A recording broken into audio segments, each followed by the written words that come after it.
Hello everyone, welcome you all. आज का हमारा एमएससी का टॉपिक है आयोडोबेंजीन डाइएसिटेट। तो हमारी एमएससी के अंदर यूनिट चल रही थी ऑक्सीडेशन, जिसमें हमने डिफरेंट फंक्शनल ग्रुप के ऑक्सीडेशन के बारे में डिस्कस कर लिया था।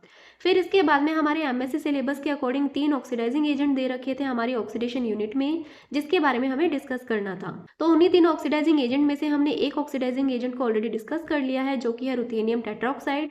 अब इसके बाद में आता है हमारा नेक्स्ट ऑक्सीडाइजिंग एजेंट, जो कि है आयोडोबेंजीन डाइएसिटेट। तो अब हम बात करने वाले हैं आयोडोबेंजीन डाइएसिटेट की और जानेंगे कि आयोडोबेंजीन डाइएसिटेट कौन कौन सी प्रॉपर्टी शो करते हैं।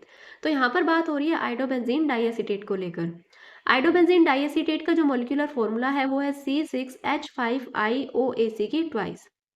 तो ये आपको इसका मॉलिक्यूलर फॉर्मूला देखने को मिलता है। अब इसके बाद में यहाँ पर बोला गया है कि जो आयोडोबेंजीन डाइएसिटेट है इसे हम एक और नाम से जानते हैं और इसे हम बोलते हैं फेनिल आयोडोसो डाइएसिटेट। तो जो फेनिल आयोडोसो डाइएसिटेट है ये आयोडोबेंजीन डाइएसिटेट का ही दूसरा नाम है। फिर इसके बाद में आता है हमारा नेक्स्ट पॉइंट। अगला पॉइंट बात करता है इस ऑक्सीडाइजिंग एजेंट को लेकर। यहाँ पर बोला गया है कि जो आयोडोबेंजीन डाइएसिटेट है ये स्पेसिफिक ऑक्सीडाइजिंग एजेंट है, जो कि अल्फा हाइड्रोजन कंटेनिंग कीटोन को कन्वर्ट करता है अल्फा हाइड्रोक्सी कीटोन के अंदर। इसका मतलब है अगर हमारे पास कोई ऐसा कंपाउंड है जिसमें आपको कीटोन देखने को मिले और वहाँ पर अल्फा हाइड्रोजन भी प्रेजेंट हो, और ऐसे कंपाउंड को जब हम ट्रीट करते हैं आयोडोबेंजीन डाइएसिटेट के साथ में, तो हमें वहाँ पर प्रोडक्ट देखने को मिलता है अल्फा हाइड्रोक्सी कीटोन। अब ये जो अल्फा हाइड्रोक्सी कीटोन है इसे ही हम बोलते हैं असाइलिन, जिसकी आपको अच्छी यील्ड देखने को मिलती है। फिर अगर हम बात करें इस रिएजेंट की नेचर की, तो रिएक्शन के अंदर ये जो रिएजेंट है इसका नेचर होता है इलेक्ट्रोफिलिक, और यहाँ पर आपको रिएक्शन भी देखने को मिल रही है। तो यहाँ पर इस रिएक्शन के अंदर हमने ले रखे हैं दो डिफरेंट कंपाउंड। तो पहले हम बात करते हैं हमारी फर्स्ट रिएक्शन की। इस रिएक्शन के अंदर हमारा ये जो कंपाउंड है इसके अंदर आपको कीटोन ग्रुप देखने को मिलेगा और साथ में प्रेजेंट है अल्फा हाइड्रोजन, यानी कि ये जो कंपाउंड है इसके अंदर आपको अल्फा हाइड्रोजन कंटेनिंग कीटोन देखने को मिलेगा। जब हम ऐसे कंपाउंड को ट्रीट करते हैं आयोडोबेंजीन डाइएसिटेट के साथ में, और इस रिएक्शन के अकॉर्डिंग हमने यहाँ पर कुछ सॉल्वेंट और रिएजेंट भी ले रखे हैं, तो इन सभी रिएजेंट के साथ में जब हम इस कंपाउंड को ट्रीट करते हैं तो हमें यहाँ पर कुछ इस तरीके का प्रोडक्ट देखने को मिलता है। और ये जो प्रोडक्ट है ये है अल्फा हाइड्रोक्सी कीटोन। तो हमें यहाँ पर देखने को मिल रहा है जो अल्फा हाइड्रोजन कंटेनिंग कीटोन है, आयोडोबेंजीन डाइएसिटेट ने इसे कन्वर्ट कर दिया है अल्फा हाइड्रोक्सी कीटोन के अंदर, और ये जो अल्फा हाइड्रोक्सी कीटोन है इसे ही हम बोलते हैं असाइलिन। इसी तरीके से आपको ये दूसरी रिएक्शन भी देखने को मिल रही है। इसमें भी सेम आपको देखने को मिलेगा कीटोनिक ग्रुप प्रेजेंट है और अल्फा हाइड्रोजन प्रेजेंट है, और इस सेम कंपाउंड को हम इन सेम ही रिएजेंट के साथ में ट्रीट करते हैं, जिसके बाद में फॉर्मेशन होता है हमारे कुछ ऐसे प्रोडक्ट का। तो यहाँ पर आपको कुछ ऐसा प्रोडक्ट देखने को मिलेगा जिसमें कि अल्फा हाइड्रोक्सी ग्रुप प्रेजेंट है और ये है हमारा अल्फा हाइड्रोक्सी कीटोन। तो आप इन दोनों रिएक्शन को जब देखोगे तो हमने ओवरऑल किया क्या है, हमने यहाँ पर जो अल्फा हाइड्रोजन था उसे रिप्लेस करके एक हाइड्रोक्सिल ग्रुप ऐड कर दिया है। तो दोनों ही रिएक्शन में आपको देखने को मिलेगा एक अल्फा हाइड्रोजन को रिमूव किया है और एक हाइड्रोक्सी ग्रुप अटैच किया है। फिर इसके बाद में आता है हमारा नेक्स्ट पॉइंट। अगला पॉइंट बोलता है कि जो आयोडोबेंजीन डाइएसिटेट है ये सेलेक्टिव होता है इनोलेट आयन के प्रति, इसलिए आपको जो इसकी रिएक्शन है वो मेनली कीटोनिक ग्रुप पर देखने को मिलती है, जिसकी रिएक्शन आपको यहाँ पर देखने को मिल रही है। इस रिएक्शन में हमने ये कंपाउंड ले रखा है, इस कंपाउंड में आपको ये कीटोनिक ग्रुप देखने को मिल रहा है जिसमें कि अल्फा हाइड्रोजन प्रेजेंट है, साथ में यहाँ पर डबल बॉन्ड भी है और बीआर भी है। तो जब हम इस कंपाउंड को ट्रीट करते हैं आयोडोबेंजीन डाइएसिटेट के साथ में, तो फॉर्मेशन होता है हमारे पास कुछ ऐसे प्रोडक्ट का। अब इस प्रोडक्ट में आप देखोगे बाकी के जो ग्रुप और डबल बॉन्ड है वो सेम एज इट इज है, लेकिन यहाँ पर जो अल्फा हाइड्रोजन कंटेनिंग कीटोन है वो कन्वर्ट हो चुका है अल्फा हाइड्रोक्सी कीटोन के अंदर, और हमारा फाइनल प्रोडक्ट कुछ ऐसे बनेगा। तो ये बात होती है इसकी सेलेक्टिविटी को लेकर। इसी तरीके से आपको एक और रिएक्शन देखने को मिल रही है जिसमें कि हमने एक कंपाउंड लिया है। इस कंपाउंड में आपको दो ग्रुप देखने को मिल रहे हैं जिसका कि ऑक्सीडेशन हो सकता है, एक ये वाला ग्रुप और दूसरा ये वाला ग्रुप। तो जब इस कंपाउंड को हम ट्रीट करते हैं आयोडोबेंजीन डाइएसिटेट के साथ में, तो उसके बाद में फॉर्मेशन होता है हमारे पास कुछ ऐसे प्रोडक्ट का। अब यहाँ पर आप प्रोडक्ट में देखोगे ये वाला जो कंपाउंड है ये एज इट इज है, जबकि हमारा जो कीटोनिक ग्रुप था जिसमें कि अल्फा हाइड्रोजन प्रेजेंट था वो कन्वर्ट हो चुका है इस तरीके के कंपाउंड में। यहाँ पर इस रिएक्शन में क्या हुआ है, एक अल्फा हाइड्रोजन रिमूव होकर वहां पर लग चुका है हाइड्रोक्सी ग्रुप। फिर इसके बाद में आता है हमारा नेक्स्ट पॉइंट, और अगला पॉइंट बात करता है रिएक्शन मीडियम को लेकर। तो यहाँ पर बोला गया है कि अगर हम रिएक्शन को एल्कलाइन मीडियम में करवाते हैं देन उसके बाद में इसका एसिडिफिकेशन करवा देते हैं, तो हमारे पास फॉर्मेशन होता है असाइलेंस का।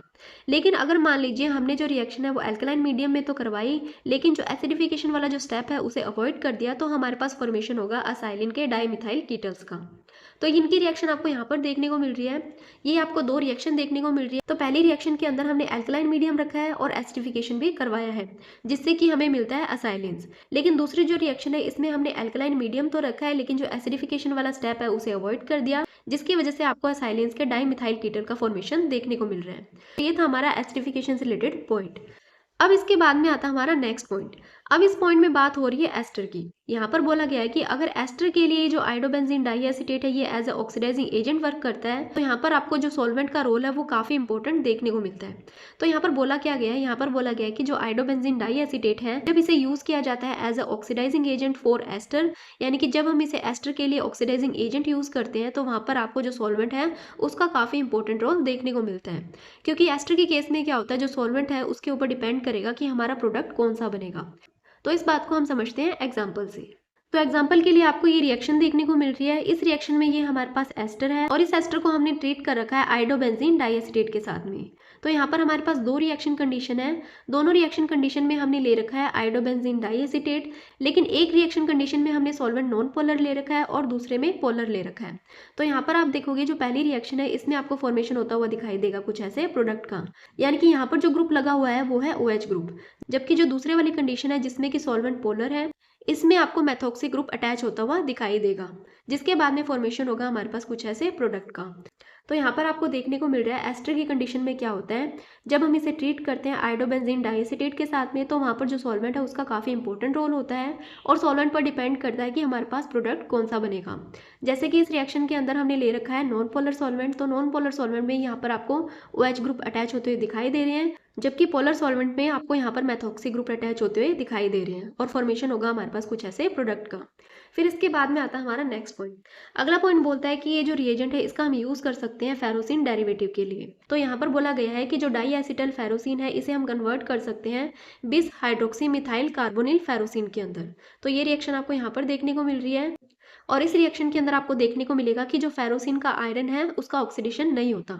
तो यहाँ पर आपको ये रिएक्शन देखने को मिल रही है जहाँ पर हमने लिया है डाईएसिटिल फेरोसिन और इसे कन्वर्ट कर दिया गया है बिस हाइड्रोक्सिल मिथाइल कार्बोनिल फेरोसिन के अंदर, जिसमें जो आयरन है इसका ऑक्सीडेशन नहीं होता। और ये जो रिएक्शन है ये होती है आइडोबेंजीन डाइएसिटेट के द्वारा। फिर इसके बाद में आता है हमारा अगला पॉइंट। अगला पॉइंट बात करता है कि ये जो रिएजेंट होता है ये सेलेक्टिव होता है। तो यहाँ पर आपको देखने को मिलेगा जो फ्री हाइड्रोक्सिल ग्रुप है उनका ऑक्सीडेशन नहीं होता, यानी कि ये जो रिएजेंट होता है ये काफी सेलेक्टिव होता है कीटोनिक ग्रुप के प्रति। तो जो फ्री हाइड्रोक्सिल ग्रुप है उसका ऑक्सीडेशन आपको देखने को नहीं मिलता और इसी के एग्जाम्पल में आपको ये रिएक्शन देखने को मिल रही है। इस रिएक्शन में हमारे पास एक कंपाउंड है और इस कंपाउंड में हमारे पास एक कीटोनिक ग्रुप है जिसमें कि अल्फा हाइड्रोजन प्रेजेंट है और यहाँ पर लगा है फ्री हाइड्रोक्सिल ग्रुप।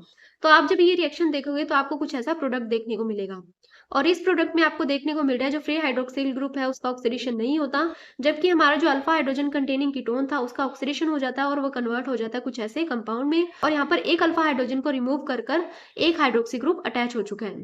तो हमारा प्रोडक्ट बनेगा कुछ ऐसे। यहाँ पर भी बोला गया है कि जो ये रिएजेंट होता है वो काफी सिलेक्टिव होता है इनोलेट आयन के प्रति, इसलिए क्या होता है जो फ्री हाइड्रोक्सिल ग्रुप होते हैं उस पर इसका कोई इफेक्ट नहीं होता। फिर इसके बाद में आता है हमारा नेक्स्ट पॉइंट। नेक्स्ट पॉइंट में बोला गया है कि ये जो रिएजेंट है ये अनरिएक्टिव होता है कार्बन कार्बन मल्टीपल बॉन्ड्स के प्रति। तो यहाँ पर आपको देखने को मिलेगा जो कार्बन कार्बन मल्टीपल बॉन्ड होते हैं उन पर भी इस रिएजेंट का कोई इफेक्ट नहीं होता। तो यहाँ पर आपको ये रिएक्शन भी देखने को मिल रही है। इस रिएक्शन में आपको देखने को मिलेगा ये हमारे पास कंपाउंड है, इस कंपाउंड में हमारे पास फ्री हाइड्रोक्सिल ग्रुप भी प्रेजेंट है, डबल बॉन्ड भी प्रेजेंट है और यहाँ पर आपको एस्टर ग्रुप भी देखने को मिल रहा है। तो अब हम इस कंपाउंड को ट्रीट करते हैं इन सभी रिएजेंट के साथ में और जब हम इन रिएजेंट को देखोगे तो यहाँ पर आप सॉल्वेंट देखोगे कि नॉन पोलर सॉल्वेंट है। तो नॉन पोलर सॉल्वेंट में हमने देखा था कि OH ग्रुप अटैच होता है ना कि मेथॉक्सी ग्रुप। तो यहाँ पर क्या होगा जो CH2 है इस पर आकर एक OH ग्रुप अटैच हो जाएगा और फॉर्मेशन होगा हमारे कुछ ऐसे प्रोडक्ट का।